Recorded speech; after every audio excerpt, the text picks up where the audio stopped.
Hi, everyone. Thanks for joining us. Hello. We're just going to give it a couple of minutes, let people join us. Sure.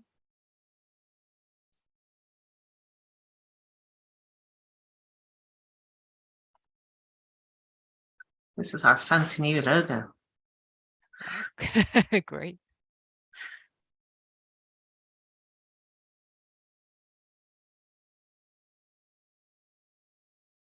Hi, Steffi. Hello, everybody. So Steffi's from Warwick and a co-organizer of our seminar series. Thank you very much for joining us. Very happy to have you here today. Juliet, she was the one who found out about groaning and making their changes.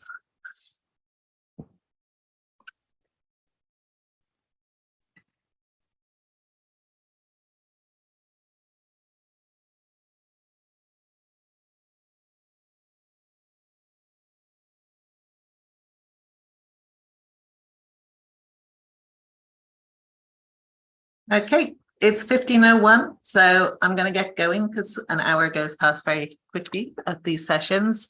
Welcome everyone to our first Econ teaching seminar of 22-23.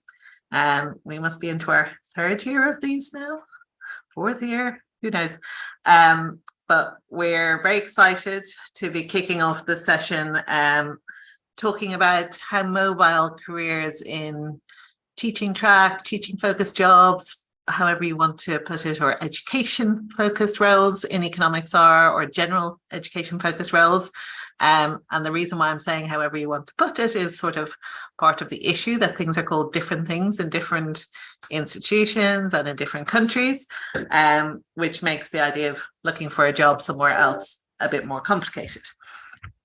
For those who don't know me, and before I do that bit, this is being recorded. You should have had a message about that, and live streamed to YouTube. And we will use the chat. So if you have any questions for the panel, if you put it in the chat, then Ramin will crowdsource the main themes coming up and let me know, and I will put the questions to the panel. And we will also get comments in from YouTube. So if you're on YouTube, you can put comments in there, in the chat there, and we will pick them up. So for those who don't know me, I'm Clodagh Jenkins. I'm a professorial teaching fellow in economics and public policy at Imperial College Business School. I have recently moved jobs. So I've gone a whole sort of mile down the road from UCL to Imperial, but gone to a business school, which has had very different experience to working in an economics department.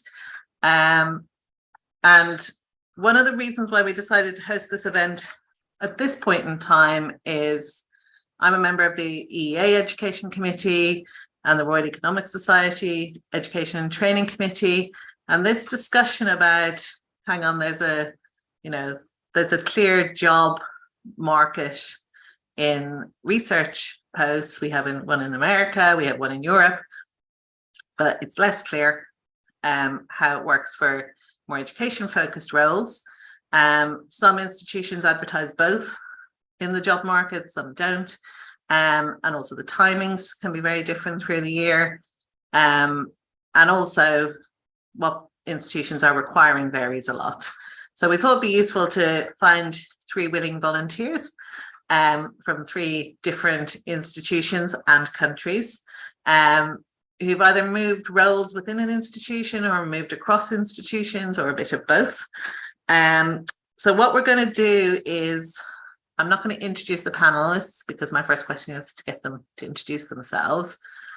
But at some point through the discussion, there is a Mentimeter running, which is really just to crowdsource ideas from you guys about how you would go looking for a job in the education track, and whether you think your CV, your resume is attractive to other institutions, or whether you've sort of adjusted it to meet what your institution's requiring. So you can work on that at any point through the session.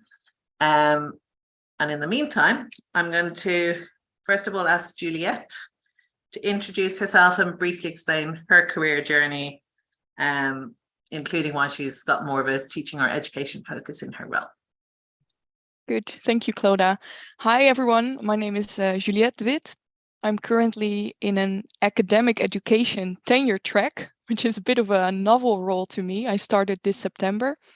And before that, I was a PhD student. I defended my PhD last year at the University of Groningen. And that's also where I'm currently working at the Faculty of Economics and Business Economics. And working in this new role in the academic education tenure track. Brilliant, thank you. And Melanie, do you want to go next? Sure. My name is Melanie Fox. I am currently at Purdue University in a clinical assistant professor role. I'm also the director of our Center for Economic Education. I've had a kind of complex career path. I started in a more traditional academic role, albeit in a small liberal arts college, which in the US is very different from, say, a tenure track position here at a large business school. I was there for 10 years, and then to be closer to family, I actually found there was more flexibility in finding positions in more teaching-oriented roles. And so I've been in a teaching-oriented role since 2014 with a small break to work in educational technology. And I've just recently started my role here. I came here just about a couple of months ago from Virginia Tech. Excellent, thank you. And Miguel. Hola, hi everyone, good to be here.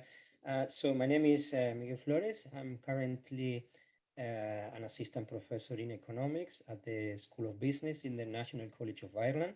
And I am also, in charge of the work placement. This is a kind of a new role here, but I had a kind of a similar role before at the University of Saga in the School of Economics.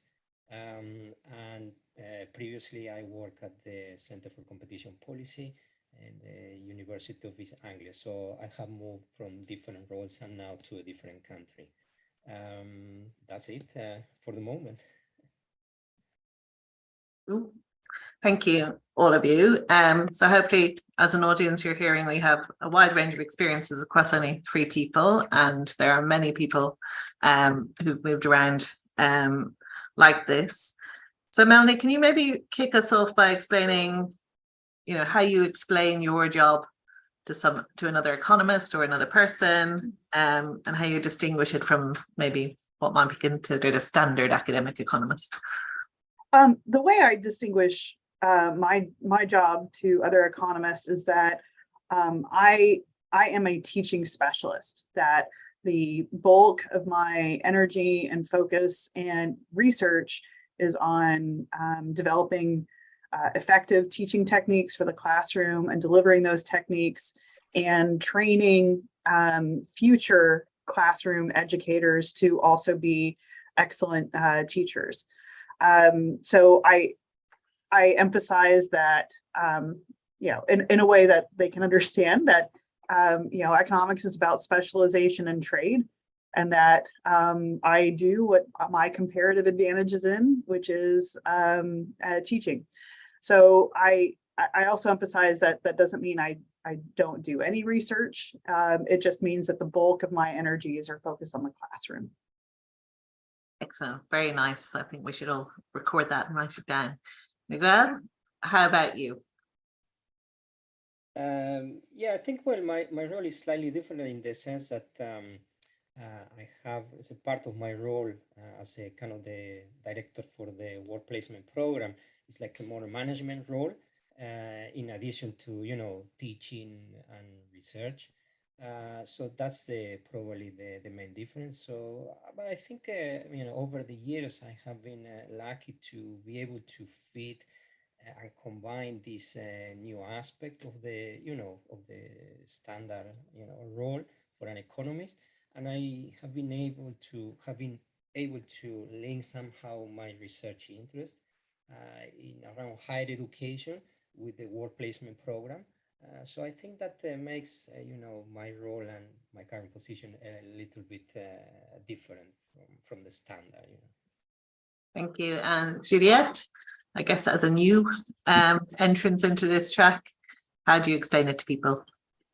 Yeah, so for me, it's a bit, I think I'm still searching a bit in how to explain what I'm doing. I'm still quite junior, having defended my PhD only last year. So that's already something that you're sort of, well, you're searching or you're finding your way into academia. And then, well, I started this new role, which is also new at our faculty. So even within the faculty, they're very much searching into, well, what is really the position of these people, these 12 people that we hired, to, well, promote and reward education as also a genuine and a rewarding career track within economics, because that was the intention, I would say. So I tried to focus on that. Explaining that I'm hired to also innovate and develop education. So next to being on the tenure track, I'm also coordinating a profile in our economics bachelor.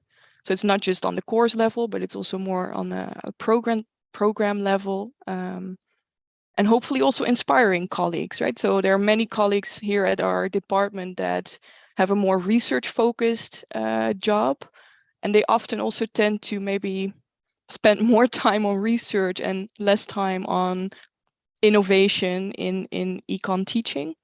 And I see it as our task also to inspire them to continue innovation in teaching too. Excellent. So there's a question for you, which is for somebody in your stage. When did you decide to kind of focus on the education? Was that during your PhD or just what came up when you were finishing? Yeah, so it was something, it was maybe not a very intentional decision, because when I started to look for a job after my PhD, this opportunity within our faculty came into existence. So they were starting to talk about, well, we should provide junior researchers also with a career track more focused on education. We also want to provide other staff that are not in a tenure track to, well, be able to progress in their career if they want to focus more on education. So it's not just the junior staff. So for me, it was a combination of timing. I finished my PhD, I was looking for a job. I was also applying to more research focused jobs. But this was something that came up, and I saw it as a nice opportunity to, Right. Yeah. Melanie, can I just ask you a quick follow-up question, as I guess the person who's been around the longest since 2014 in this. Do you ever feel like you need to apologize to others being on an academic track, or that? Yes, absolutely. I think it's because it's a relatively new approach at most universities to have these to have, not traditional role, but not adjunct, but the secret third thing.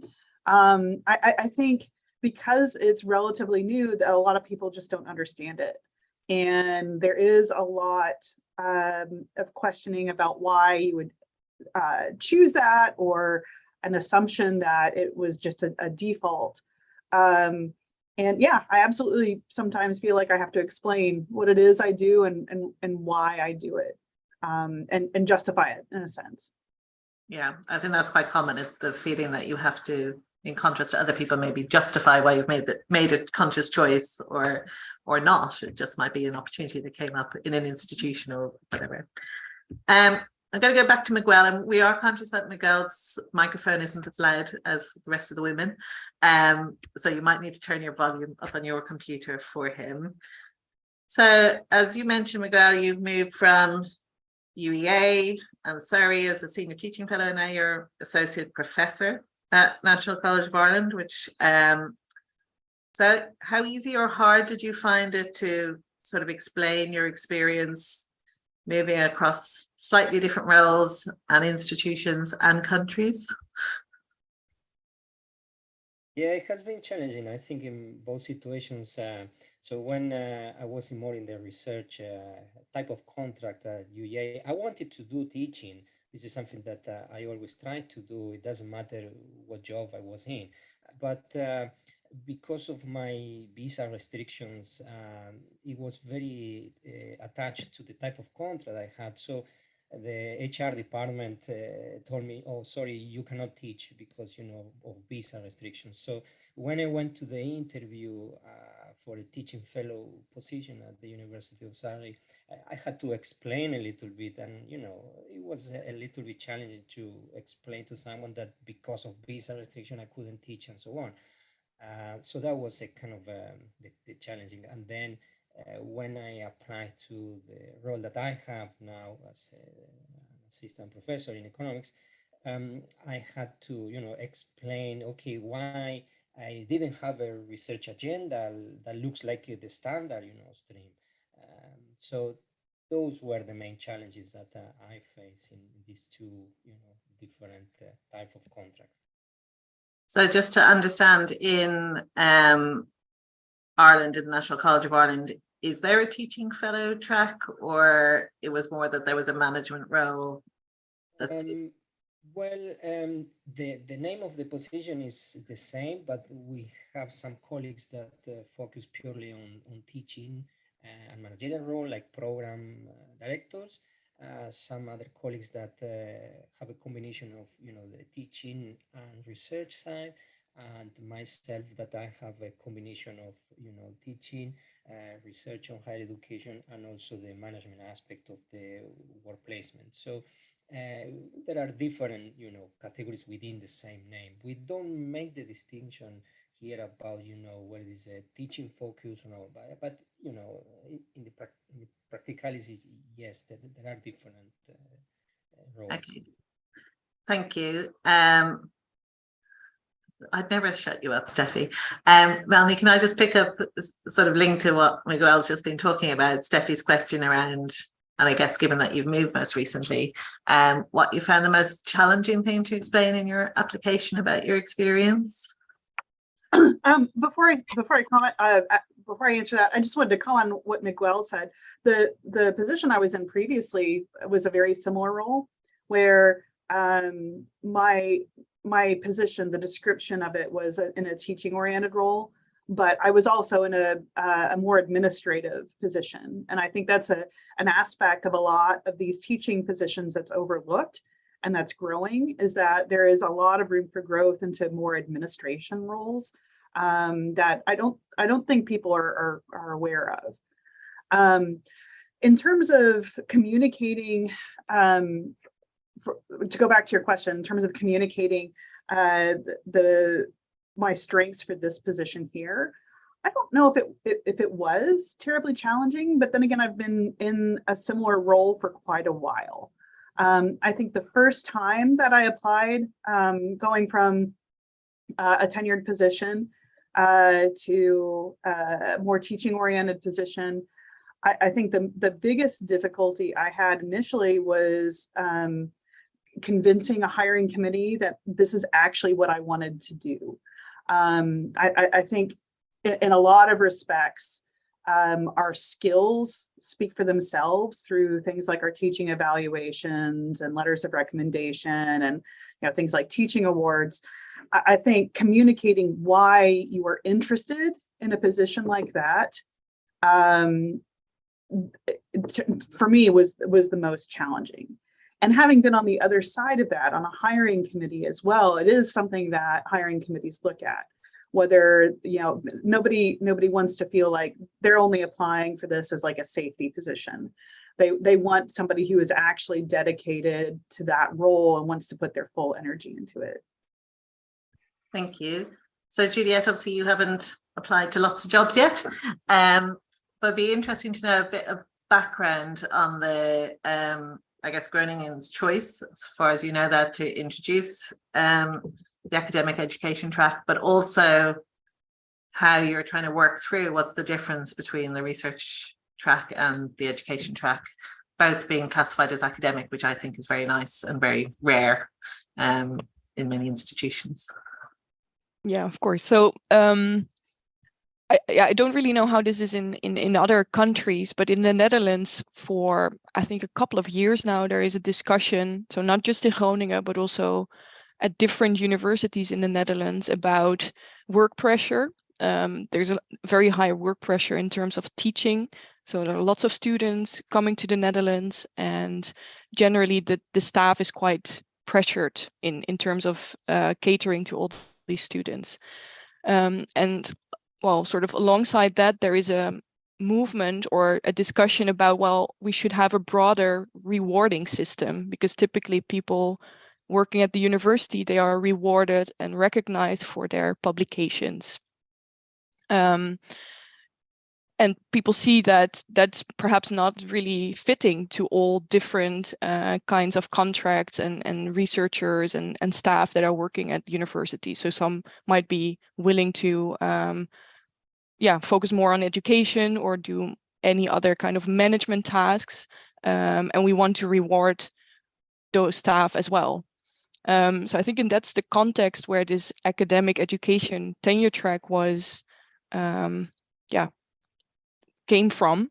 That Groningen had the feeling, well, we need to do something with this to provide staff with a career path that might be focused more on education and less on research.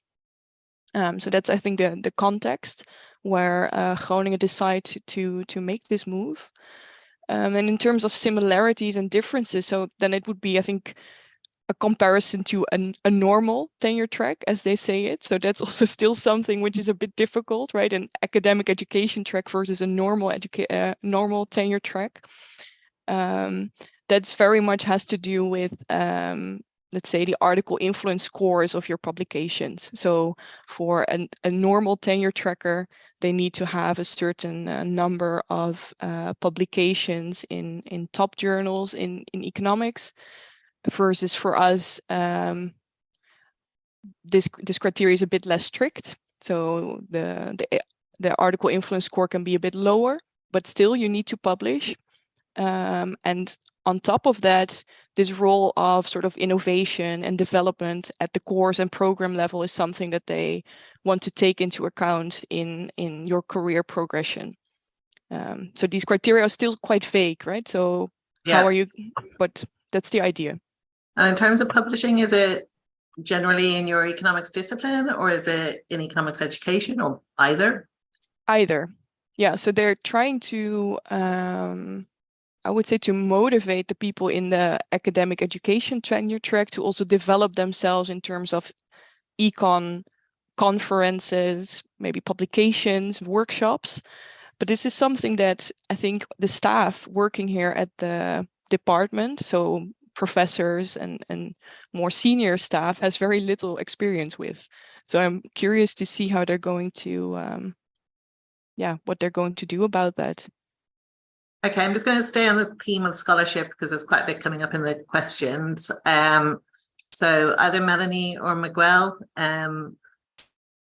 do you feel that you need to get grants to do education research or your placement research, Miguel, anything like that? And how easy is that? And also, how important is that to your role to be publishing like Juliette is? Miguel, do you want to go first, maybe? Yeah, thank you. So I think it is important to be research active, and this is something that I learned from my previous institution. And although I was not, under the REF or any other of these mechanisms that some countries have in order to make you publish in economic journals, but I think it is important to be research active, and this is how I started, getting more involved with the research on higher education, and also because I was able to make this research more in line with more managerial type of role on work placement, and this is something that I enjoy. So I think that is important. In terms of scholarship, from my experience, I haven't had the pressure, but I can see that if you want to make progress and show that you want to move to a more senior level, at some point sooner or later you will have to show that you can get some grants, and this is something that I'm thinking about. Great, thank you. And Melanie, how about you, particularly I guess moving across to the kind of center role as well? Is scholarship and grants quite important for that level? Well, grants have never been terribly important in any of my research. Everything, and in particular in any teaching oriented research, because it has tended to be very, very localized. I think there's one exception to that with a program I created 15 years ago. I think that was the last grant I actually got that was teaching oriented. Similarly here, our center is funded, is self-sufficient through endowments. So seeking grants through that is not really part of this role. For my previous role, it also was seeking grants wasn't terribly important, but doing research in teaching was. That was definitely an expectation of for promotion. Similar to this role, that role was teaching oriented, but had the opportunity for progression through rank. And in both of these roles, some amount of research is required for progression in roles. Now, it's not the same, similar to what Juliet said, it's not the same requirement in terms of impact factor or the amount, the sheer quantity is not the same, but there is an expectation that you remain active in your field, and whether your field is a more research-oriented field or a teaching-oriented field, you're expected to do a little of both. So, for example, one of my colleagues at my previous institution, he remained active in his field of research, which was economic theory, microtheory. And that would have counted the same, and we were in an identical teaching oriented role. It would have counted the same as if I had a publication in the Journal of Economics and Teaching or any economics related journal. Excellent. Thank you. Sorry? We've said thank you. Okay. So there's a really nice question from Tim, which is one of the things I'm always struggling with. What's innovation and what's not? So how important is it that you're doing excellent teaching? And I guess maybe somebody could comment on how that's actually measured, but also versus really pushing the boundaries, doing pedagogical research, applying things that you've researched in the classroom. Juliet, do you want to have a go at that? I'm conscious you're new. A difficult question, to be honest. So here at the University of Groningen, we have a lot of student evaluations that quantify, or let's say qualify, how you teach. There's a lot of discussion about that actually too, because it's sometimes a bit of how would you say it, like a how much do your students like you, rather than how well did you teach them, which are two different things. So I don't know if that's something that others also recognize. But that definitely counts. On the role of innovation, I have to say that at least how it's specified in our tenure track document, because I looked at it before the meeting today, it really has to do with redesigning courses. So there are a couple of, let's say, courses that you have to take within the university to, as a teaching fellow, all staff has to do that, which is much more about course design, course redesign, and you have to take them. And then the idea of innovation is really to come up with different ways of teaching, or to redesign tutorials, redesign lectures. But I have very little experience with that. I have to be honest about that too. Thank you. And Miguel, how about you? What's your experience in terms of doing either your management job actually or the teaching job really well versus having to innovate and do something different? That's challenging because, every time that we want to innovate, that requires time, and obviously it's challenging. I think, what department or schools in my previous jobs and the current job, what they are, looking for is that you make some innovation, you try something, and then see whether that works or not. So not necessarily you need to, apply every possible teaching technique or new teaching innovation. Just try something different. And in terms of assessment, try to take some courses, how to introduce, some assessment flexibility in assessment, try to include different students with different background. These sort of things are valuable, I think. Yeah, I think that's a nice word, valuable. Melanie, I guess sort of picking up on Swati's comment as well about how do you evidence either in an application or in promotions or anything like that, effective teaching techniques and practices? I think that's part of the challenge, because teaching evaluations remain the gold standard, and using those to assess true teaching effectiveness, we know is problematic in multiple dimensions. So for me, that has remained the primary way of communicating that. One of the ways you can go beyond that, though, I think that's really effective, is having people sit in on classes, or having colleagues that you can speak to about, developing new assessment techniques, or developing new approaches in the classroom, or using new using new materials in class in a way that somebody can communicate that in a letter of recommendation is really, really valuable. Because I think evaluation committees, at least the ones that I've been on for hiring committees, they are cognizant of the limitations of teaching evaluations, but absent some other instrument, it's really all we have left. So we know it's not great, but it is just what we have right now. And so things like letters of recommendations are the only alternative that really give you any kind of addition to those. I guess just picking up on that, Nushin had a nice question around, it was for you, Juliet, but I think Miguel as well, if you want to chip in. So the role of peer review teaching in evaluation.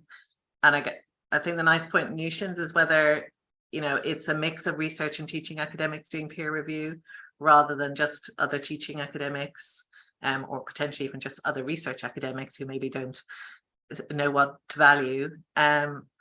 Juliet, do you know if that's sort of built into your system? Or is there? Yeah, so I think since 2 years, if I'm not mistaken, might have started during COVID, such a peer review kind of group was started.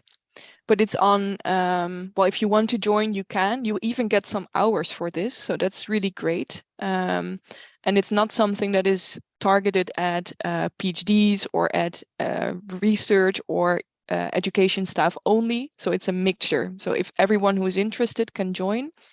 To be honest, I haven't been to these meetings myself because I was always too late to register, but I think it's really nice that this is organized. It's even between departments, so it's not only economics, it's also business, it's operations, so it's all the different areas of economics that we have here at our Faculty of Economics and Business. So I think it's really nice.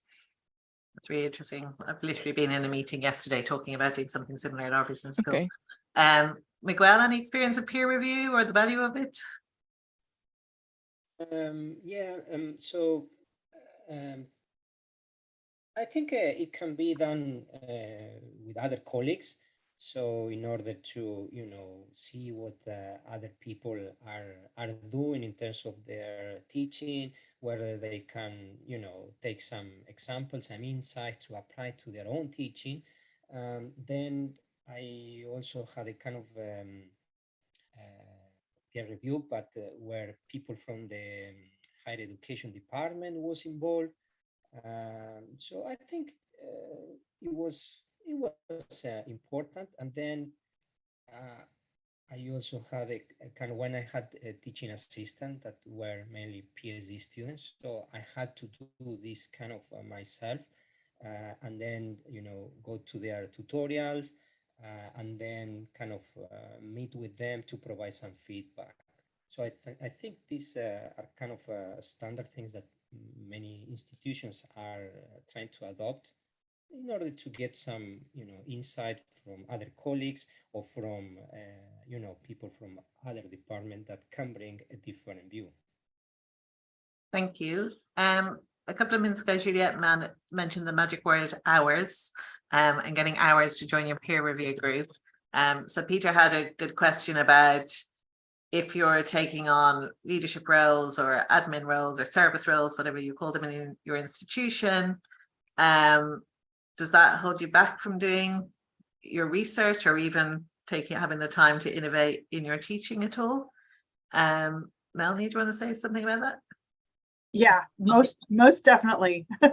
My role at Virginia Tech as Director of Undergraduate Studies had a very similar administrative role as when I was chair of a department in a small liberal arts college. It easily consumed a third of my time. And so that did limit the attention I could give to research. Luckily, I don't know if luckily is the right word, but in that role, there was also a little bit of fungibility between heavy service commitment and research commitment. So that didn't act as a penalty. And in my role now, it's very similar, that there's a degree of fungibility between research and heavy service commitments. But it most certainly took up a substantial portion of time. And Miguel, I might dig a bit deeper on this one with you from many of your experiences. So quite a lot of us end up doing what might be called small scale admin roles without actually getting workload credit for them. So you're doing them on top of the day job. Have you any experience of that, or do you feel like when you've had management roles or service roles, they've been given the appropriate amount of hours in your workload, or teaching reduction that's suitable to match them? That's very challenging. So to be honest, especially at the beginning, when you are starting with these kind of roles that are more, managerial or admin role, it requires a lot of time, because you need to understand, when we do our PhDs, we are not trained, to go through these kind of roles. So for example, in my case, when I landed into the role of, looking after the work placement program, I had no idea. So the first question is, what is work placement? What is that about? So I started from, from scratch, basically. It took me a few years to get into that kind of role. So obviously I had to reduce my time for research, and then I started to pick that up a little bit more. And what I always found difficult, and I still find difficult, is because of these kind of roles usually involve relation with people from other departments, or from people that don't do research, and it's hard to explain what you do, and sometimes I find it difficult to convince that, well, this is not my main role, this is part of my other roles. So that's very challenging, I have to say. Thank you. Anyone else want to comment on the sort of teaching service balance in their workload, whether there's any issues with that, any different to anyone else, I suppose? I could talk for hours about it, but I won't. I think, Asli, I'm really conscious of your question, and it's one of the reasons why I'm running the Menti. So what I'm going to do just for a moment is see what our Menti results are looking like. Hopefully some people have had time to fill them in. So Asli, I have the question about, there's a very clear job market for others. Why don't we have something like that? Why are we treated differently? So if I go backwards, so one question was, if you were thinking about moving to a new institution, where would you go and look? And most people are talking about going to, I guess, the standard websites, so Joe or jobs.ac.uk, but also maybe a bit more of asking people about opportunities in institutions, using your contacts. And I think, really important point made here about wouldn't know how to look for it overseas. So whether in other countries they use the same websites in the same areas. I think the other thing is that the timing of when they're posted could be quite different. So, you might have to keep your jobs.ac.uk notifications going all year round, rather than a particular point in the year. In terms of whether you think other institutions would value your job profile, most people who answered said yes. I had an option 3, which was a blank option. Yeah, and I think so people are trying to specialize their skills, their approaches, so that they're, I guess, transferable, and looking for people who care about what you do. So I think maybe there's a signal that if you were moving position, you'd have to look a bit more carefully about whether they're looking for what you have to offer. Whereas I guess if you're, I don't know, a macro assistant economist, professor, you might know what a macro people are looking for in another department isn't going to be that different to what you're doing. So I'll keep this open. But yeah, and I think, quite a few people here are experienced at being program directors. We have heads of departments or ex-heads of department. So I guess once you get to that level, you might be selling your leadership and managerial roles a bit more, rather than just your classroom teaching. But I think I'm not going to make Parama talk about what the Royal Economic Society is doing, because she's but I think this issue of should there be a job market or some sort of equivalent space for education focused jobs is a live one, but is a tricky one, not only for everyone working on it in academia, but also HR departments. Sometimes the computer just says no about these things, and there's other processes to think about, but it's certainly something that we at CETEL are thinking about. Also the other question about how do you define excellent education and excellent contribution to education? So going back to the student evaluation bias, that's also something that we're talking about, and any volunteers who want to work on that with us, we'd really appreciate that. So with all that in mind, I'm going to ask our panelists, I guess, how they found their job. So, was it through contacts or through searching? And also, what the main thing is that they feel their institution is looking for from people applying. And I guess Juliette, maybe at entry level, Miguel, you can talk about your level, and Melanie, maybe more senior, just to make it up. So Juliette, you've kind of already signaled, and you were doing the PhD, so we might know how you got your job, but you can explain it. But also what the most important things are for your institution if you were hiring somebody in at your level. Yeah, so I think me being hired together with 11 other colleagues, we are a bit of a test case, to be honest, right? So they're really seeing if this experiment is going to work, and they're really also working a bit like, well, what can we expect of them? How should we shape the career path and their function? So that also means that this vacancy that I applied to was an internal vacancy. So this really is a contact, networking thing. We were lucky to have a job already here, or maybe someone that you would know who could say, well, maybe apply to this job. However, today as well, I was browsing a bit, and I saw that also different faculties, so not just economics, but also other faculties of the University of Groningen, start to offer these kind of tenure track or education focused tenure tracks.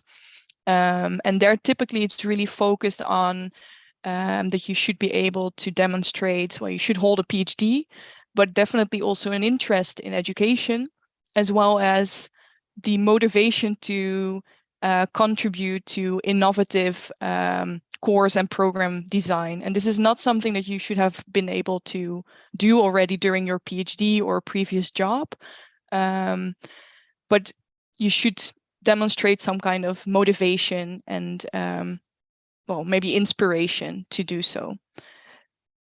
So that's my... If somebody was looking for one of these roles at Groningen, where would it be advertised?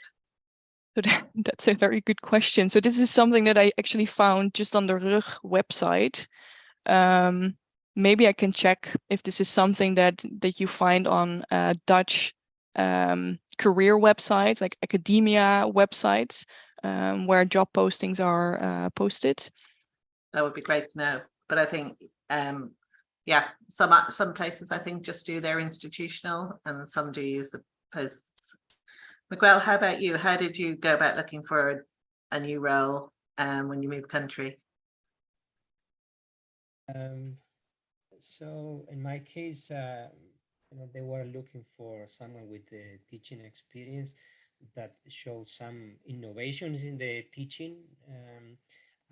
Also being research active, not necessarily in economics or publishing in mainstream economic journals, and also to show some evidence of innovations or collaboration at program level. So in my case, I was involved with the group placement program, but I also coordinated the research method, which usually involves a little bit of collaboration with colleagues in departments, allocating supervisors, and deal with the assessment. So that helped me with that part of the role. And how did you find the job? Was it advertised on an academic website? It was advertised at the National College of Ireland website, and also I noticed that here in Ireland, at least LinkedIn is quite popular. So that's another source that you may want to check. Actually, that's quite, so we've just recently advertised an entry-level teaching fellow at Imperial, and LinkedIn seems to be the place where a lot of people are applying through at the moment. So for those of you not a lot on LinkedIn, that if you're considering moving, that might be interesting. And Melanie, how about you? How did you find your new role? I applied for a role here through the JOE, the job openings for economists from the AEA, and the same with my previous role as well. In the past, though, I think contacts and networking has been incredibly important, because so many institutions for these teaching roles do not post them on the more well-known sites. And even if they do, it's not always people sometimes can be recruited. Let me put it that way. There is a degree of headhunting that goes on for some of these roles that even if they are advertised nationally, reaching out to people and having them apply is really, really an underlooked part. That said, I've also seen and applied for roles through the Chronicle, the Chronicle's website, Yeah. and higher ed jobs. Those tend to be where most of these occur. But it is true, some of these institutions, they only list them in their public, like their outward facing job postings. And that's when having a really strong network is advantageous. Yeah, I think that's really important. I'm going to keep you on mute for, so Pram had a question about how common tenure track, teaching track jobs are. In the US, I guess they're becoming increasingly common in the UK. Juliette's obviously mentioned it's becoming more common in the Netherlands. In the US, is it? Yeah, I don't have any firm evidence of that. I think anecdotally, I think that's the case. The interesting thing about them is that they vary as much as institutions vary as well. Yeah. You see everything from an expansion of lecturer roles to creating a second track beyond that. So for example, at Virginia Tech, they had a lecturer track which you could progress through and get promotion through. And then they had a collegiate track, which was not tenured, but as you progress through rank, you had different lengths of your contract, up to 7 years for full. Here, we're still on annual contracts, but you have progression through rank, but we also have a clinical track and an instructor track, which are different, with different requirements. And I think my sense is that departments and universities are still trying to figure this route out, that like Juliette said, it's somewhat of an experiment, and I don't know where it's going yet, but it does not seem like it's going away. It seems like that is becoming more of the norm, that you have these specialist positions that really just focus on teaching. Yeah, and I think it's quite interesting. So I think, that clinical term, because in medicine you see quite a lot of this, of people, working in hospitals who they want their only role in a higher education institution to be teaching. But I think, so it's not just an economics issue, obviously. But yeah, I think, it all lends itself to the sort of, if you're job hunting, Googling teaching fellow won't get you very far in most countries outside the UK, or teaching track. So knowing what you're looking for and what's it called, and as Melanie's emphasized, every institution, and possibly even within an institution, might call it different things or have different meanings for it. Which kind of brings us back to the sort of, how do you prove that you're a good educator? And Peter had a nice question around, so in the UK, we have something called the Higher Education Authority Fellowships, now Advanced HE. And Miguel, I was just wondering, is that something that's recognized in Ireland? In your experience, that the HA fellowships is something required or appreciated? It's not required, but it is a plus, definitely. So in this kind of position, it will help a lot. In particular because of the similarities between Ireland and the UK. So regarding to that question, I would suggest to look for the National Higher Education Authority in the country and try to find some online teaching courses.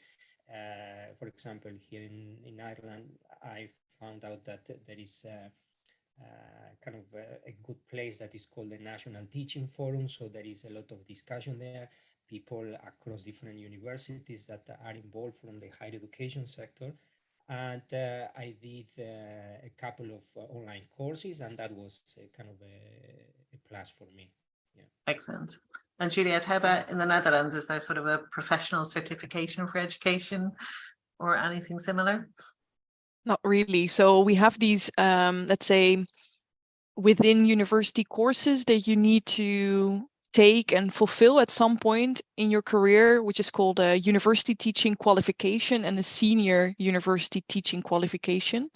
But that's very much within the institution. So it might be different between universities in the Netherlands, and I'm not really sure if it's coordinated. I only know that this term at least is recognized. Excellent. And Melanie, any kind of certification in the US? Not that I'm aware of. I think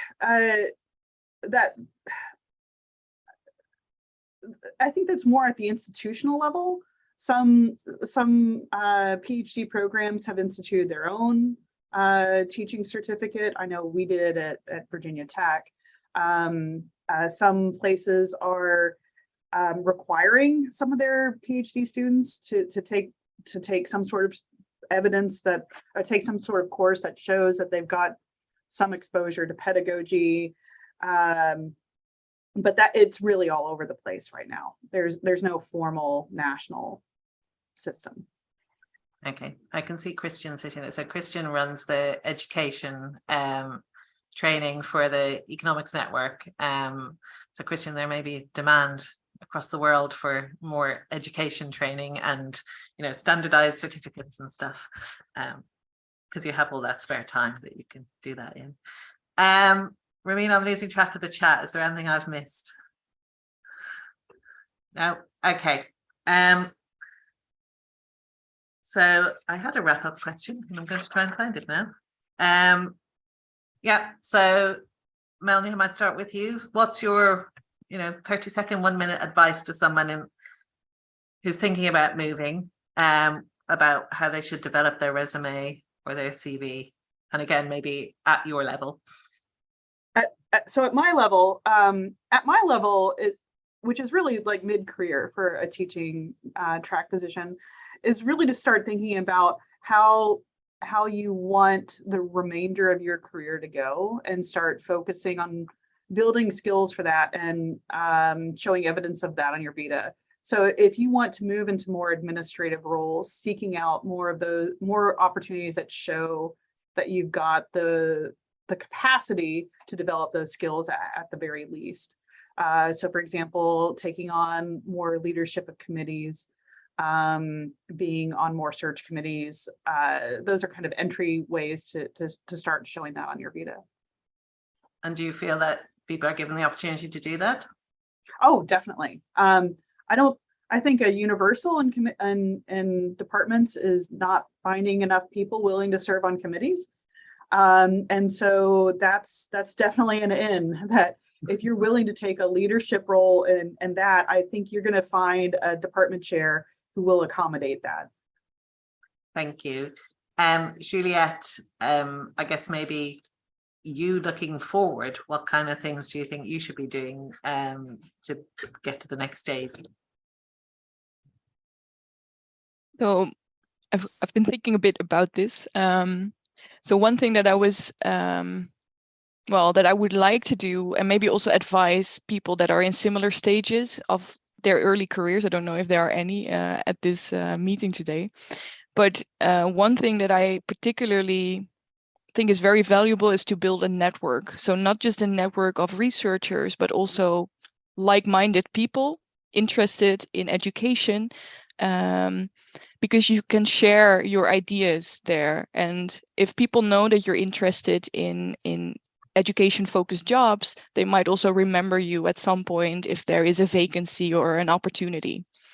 That said, I also think that taking new opportunities, even if it's sometimes not really clear where you're going to, so an academic education track or maybe some kind of job that is not necessarily clear what it might go to, can be very valuable, because it gives you freedom to maybe shape your job in a way that fits you.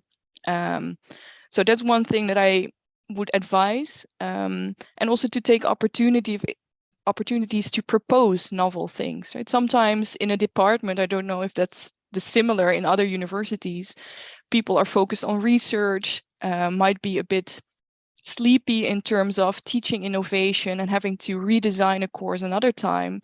And then if you propose something and you can make people enthusiastic to, join you, that can create really nice things. So that's something, at least for me, that I would like to continue to strive for in the future, and to add to econ teaching. Very wise words. Thank you. Miguel, last word on what you think people should do to develop their resume to advance. Well, I agree with my colleagues, and on top of that, probably I would advise to start thinking about connections with higher education departments. Try to improve that aspect that we usually don't have when we get the PhD in economics, and try to look for some courses online through the Higher Education Academy or through the university that can complement this side. And also try to, as Juliet mentioned, try to be open and show that you are willing to take some, managerial roles like at program level, or try to improve some part of the administrative process of programs. That is what I would suggest. Thank you. Conscious of time, I just want to say thanks so much to Melanie and Juliet and Miguel. An excellent discussion. I think my advice is do what you love, and do it with good people where you can. But I think that, the community thing is really important, and hopefully we will see you again at more CTEL events. But as anybody's interested in working in any of these areas, do get in touch with us on the CTEL Gmail. And we're looking to do a bit more of, connecting people on these kind of research areas, because they're really important to all of us, I think. And putting our heads together is probably the best way forward. So have a nice afternoon or morning, wherever you are.